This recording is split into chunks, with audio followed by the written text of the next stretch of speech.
Nagsisimula ang kwento sa pamamagitan ng pagpapakita ng isang batang pulis na nagngangalang Taejin, na sumailalim sa kanyang unang taon sa puwersa ng pulisya. Siya ay isang walang muwang na pulis na ang karakter ay ginawa lang siyang isang tapat na opisyal na laging sumusunod sa batas. Bukod pa rito, kilala rin siya bilang isang masipag at masigasig na pulis upang labanan ang krimen sa kanyang paligid. Nagtrabaho siya sa isang maliit na distrito kasama ang kanyang kasamahan na si Jong-sik sa ilalim ng utos ni Inspector Yang. Ang kanilang opisina ay isang maliit na gusali lamang na matatagpuan sa paligid ng daungan ng lungsod, at hindi gaanong mga kaso ang kanilang hinahawakan sa lugar.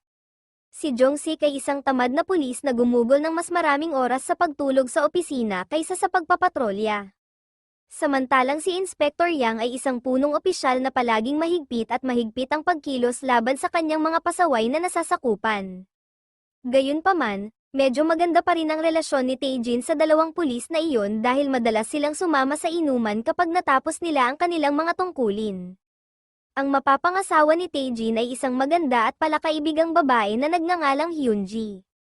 Ginagawa niya ang kanyang pang-araw-araw na gawain bilang isang tindera ng isda sa isang tradisyonal na palengke. Sa tuwing bumibisita si Taejin sa kanyang kiosk na may nasugatan na kamay o naputol ng kutsilyo, pinapagalitan niya ito dahil sa hindi pag-iingat sa paggawa ng kanyang trabaho. Nais niyang hindi siya masyadong naliligaw sa kanyang trabaho para hindi niya isakripisyo ang sarili niyang kaligtasan. Ang eksena ay lumiko sa isang bus ng lungsod kung saan ang isang matipunong lalaki na nagngangalang Jang-soo ay papaalis na para magtrabaho.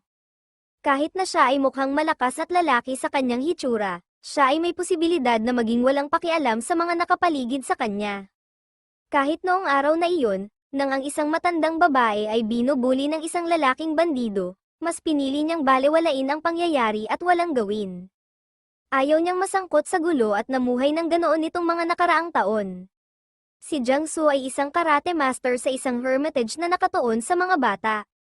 Ngunit kamakailan lamang, ang bilang ng mga mag-aaral doon ay bumababa, at ang kanyang negosyo ay nagsisimula ng malugi.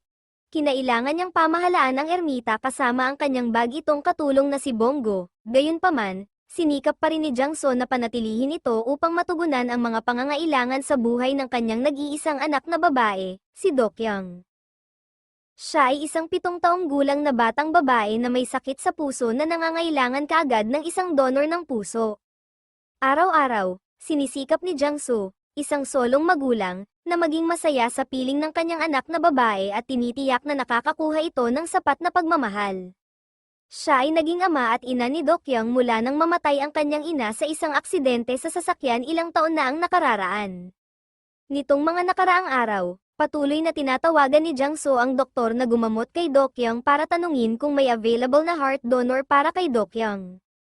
Maging siya ay handang ibenta ang kanyang negosyo para matustusan ang operasyon ng heart transplant na sasailalim sa kanya mamaya.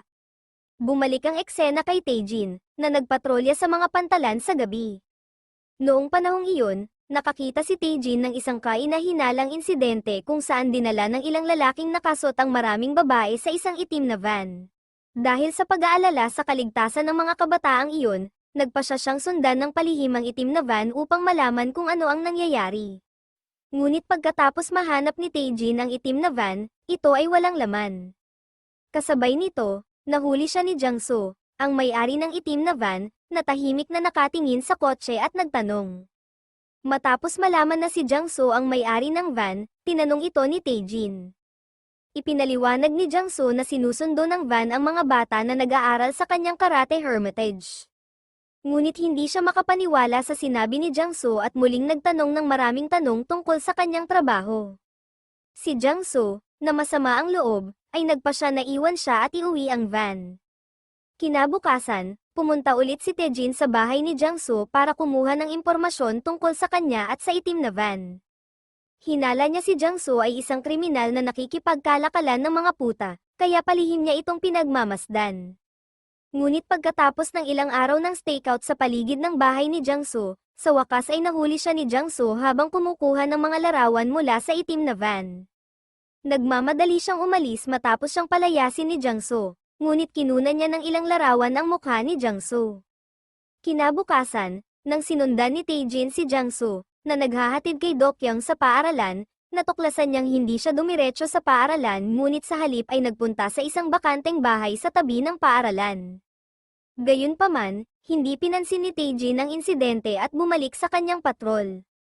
Noong gabing bumili si Taejin ng pagkain sa convenience store, nakita niya ang isang lalaking nakaasol na suit na dati niyang nakita sa pier kasama ang mga kabataang babae sa isang nightclub. Sa sobrang hinala niya sa mga kilos ng lalaki ay nagpasya siyang bantayan ang club para malaman niya. Nang makita niyang dumating din si Jang-soo sa club, lalong naghinala si Taejin na may kaugnayan si Jang-soo sa insidente. Nang makitang may pupuntahan si Jang-soo, nagmamadali siyang sumunod sa kanya. Pero biglang naagaw ang atensyon niya nang may babaeng hinabol ng dalawang lalaki. Sinubukan ng babae na lumaban, ngunit nahuli siya ng mga lalaking iyon at dinala siya pabalik sa club. Gayunpaman, bago nahuli ang babae, palihim niyang itinapon ang kanyang cellphone sa bush, at nakita ni Taejin ang insidente. Binawi niya ang kanyang balak na sundan si Jang-soo at agad na kinuha ang cellphone ng babae para sa investigasyon. Kinabukasan, sinabi ni Taejin kay Jong-sik ang tungkol sa video sa cellphone ng babaeng nightclub. Sa nangyari, sinusubukan niyang sabihin sa isang tao ang tungkol sa ilegal na aktibidad ng prostitusyon sa loob ng nightclub. Kinagabihan, si Taejin ay nakatanggap ng tawag mula kay Jong-sik na humihiling sa kanya na magkita sa isang lugar. Sa kabilang banda, si Jang-soo, nakalalabas lang sa isang tindahan pagkatapos bumili ng laruan para kay Do-kyung, ay mukhang nabigla nang mapagtantong biglang nawala ang kanyang van. Nakakita na lang siya ng notice mula sa local office na nahatak ang kanyang sasakyan dahil hindi umano ito nakaparada. Sabay tingin kay Taejin na dumaan lang sa harapan niya at naisip niya na ang humila ng sasakyan niya ay si Taejin. Kaya naman, agad na tumakbo si Jang-soo para sundan siya para maibalik ang kanyang van. Sa oras na iyon, dumating si Taejin sa isang parking lot dahil tumawag si Jong-sik upang makipagkita sa kanya sa lugar na iyon. Pero ang lumalabas, ang lahat ng iyon ay bahagi lamang ng plano ng mga gangster na i-frame up si Taejin at turuan siya ng leksyon.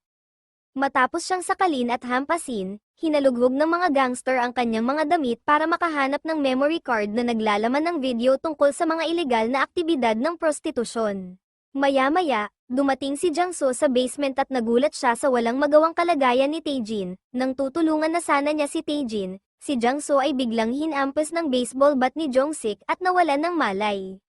Lumalabas na si Jong-sik ay isa sa mga tiwaling pulis na nakikipagtulungan sa mga gangster para kumuha ng ebidensya na may kaugnayan sa ilegal na prostitusyon mula kay Taejin. Ngunit nang napagtanto ni Jong-sik na si Taejin ay namamatay, nagsimula siyang magpanik dahil hindi niya akalain na ang kanyang kapareha ay papatayin. Pagkatapos ay tumawag siya ng pulis at isang ambulansya upang makakuha ng agarang tulong medikal para kay Taejin. Dahil dito, nagtakbuhan ang mga gangster kahit wala pa silang memory card na nahahanap. Habang pinili ni Jong-sik na manatili sa site at maghintay ng tulong medikal dahil nakaramdam siya ng labis na pagkakasala para kay Taejin.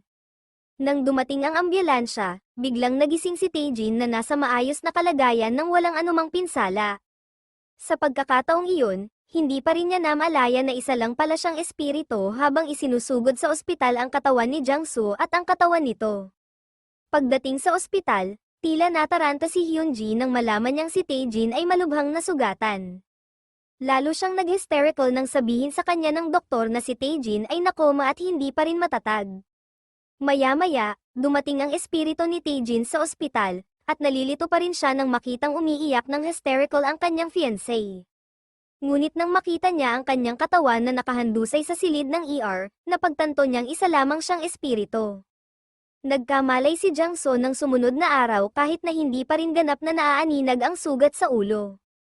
Naghihintay din sa tabi niya sina Do-kyung at Bong-gu matapos nilang marinig ang balita tungkol kagabi. Noong hapon, habang naglalakad si Taejin sa koridor ng ospital, aksidente niyang nabangga si Jang-soo, na nakakakita ng kanyang espiritu. Noong una, hindi naniwala si Jang-soo sa kanyang mga sinabi nang sabihin ni Taejin na isa lamang siyang espiritu. Ngunit pagkatapos niyang mapagtanto na si Taejin ay isang espiritu, agad siyang nabigla at nawalan ng malay. Kinagabihan, pumunta si Jong-sik kay Hyunji para tanungin kung nakatanggap na ba siya ng memory card mula kay Taejin.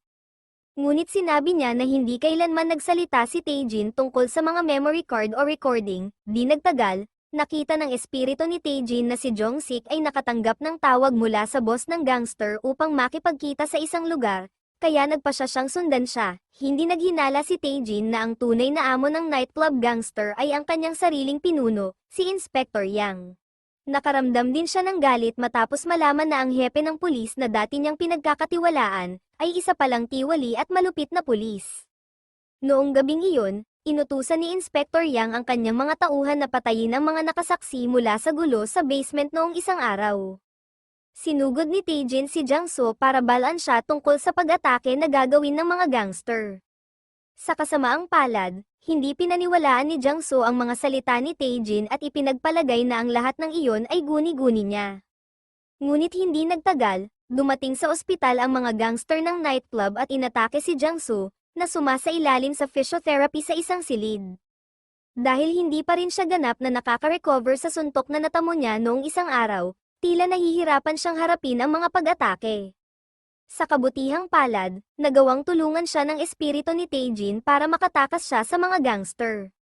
Kinagabihan, inabot ng nurse ang mga gamit ni Taejin kay Hyunji, na naghihintay pa rin sa tabi ng kanyang kama. Naantig siya matapos niyang matagpuan ang marriage registration sa kanyang bag na pinirmahan nila ilang araw bago ang aksidente. Pagkatapos ay ipinakita niya ang isang ultrasound na larawan ng kanyang sanggol sa harap ng katawan ni Taejin, na nakakama pa rin. Ang kanyang espiritu, na nagkataong nasa lugar, ay nakaramdam ng labis na kasiyahan matapos malaman na dinadala niya ang kanilang sanggol.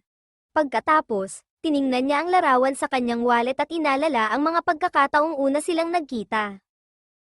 Noong panahong iyon, tinulungan siya ni Taejin, na dumaranas ng matinding depresyon pagkatapos mamatay ang kanyang mga magulang at ang tahanan ng kanyang pamilya ay sapilitang pinaalis.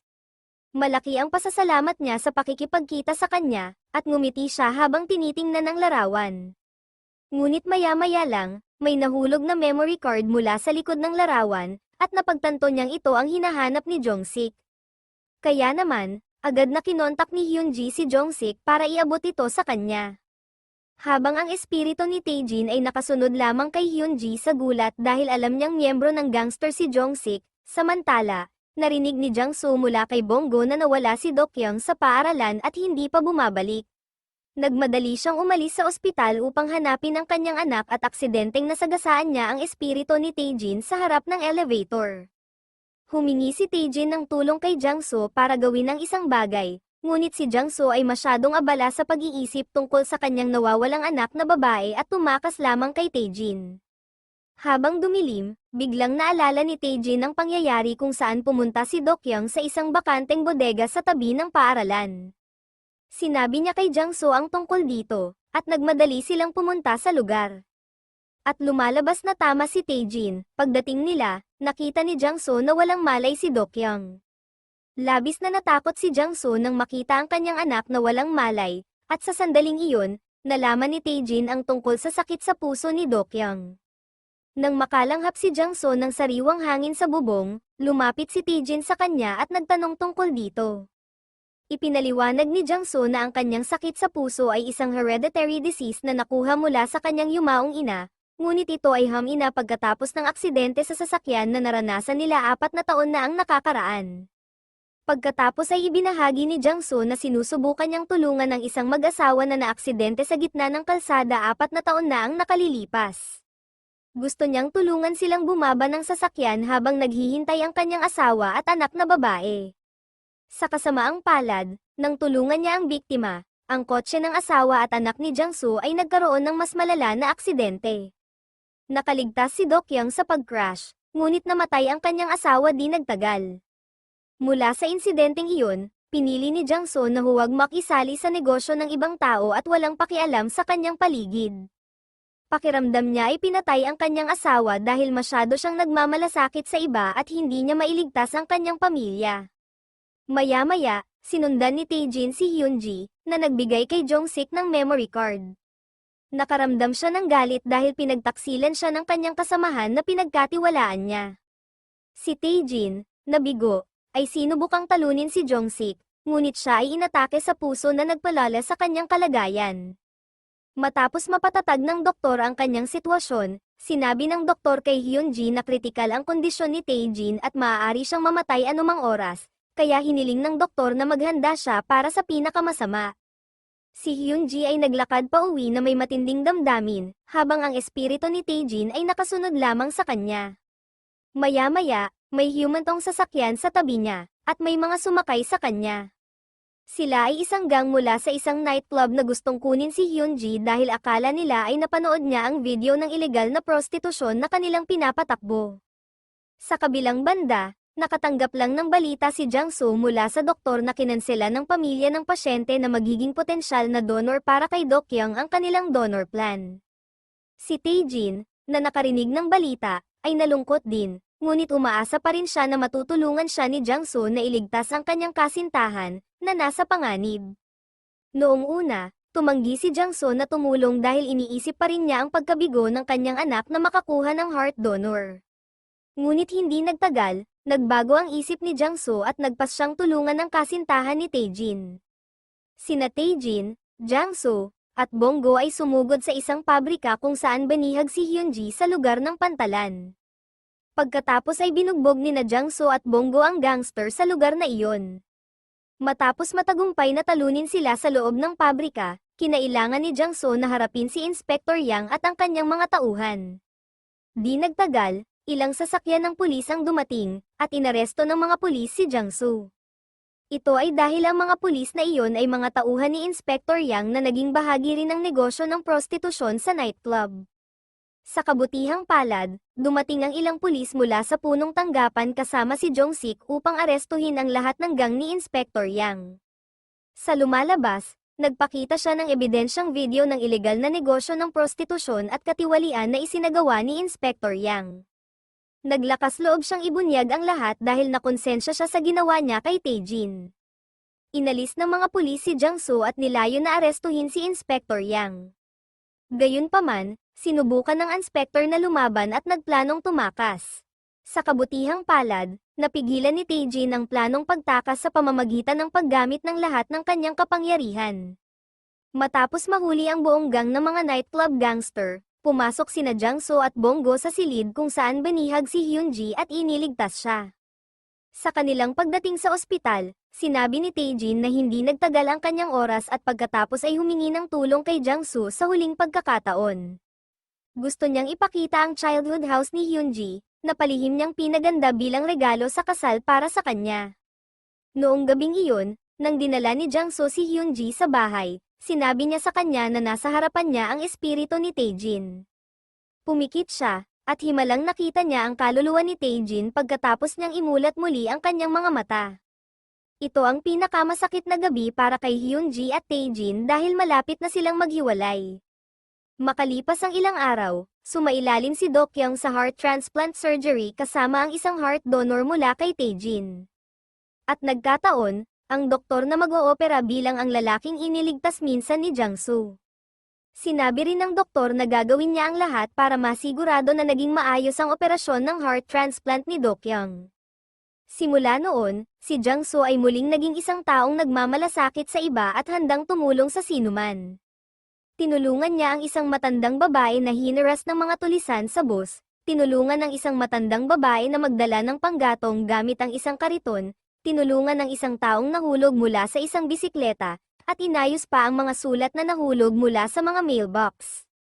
Habang si Do-kyung ay maaari nang magkaroon ng mga regular na aktibidad tulad ng ibang mga bata, salamat sa pusong naibigay ni Taejin. Paminsan-minsan, madalas bumisita si Hyunji kay Do-kyung sa paaralan para makita siya at marinig ang tibok ng puso ni Taejin sa loob ng katawan ni Do-kyung. Nagtapos ang pelikula sa isang eksena kung saan ang kaluluwa ni Taejin ay mapayapa at masaya na makita ang kanyang kasintahan at ang kanyang bagong pang-anak na sanggol ay may magandang buhay.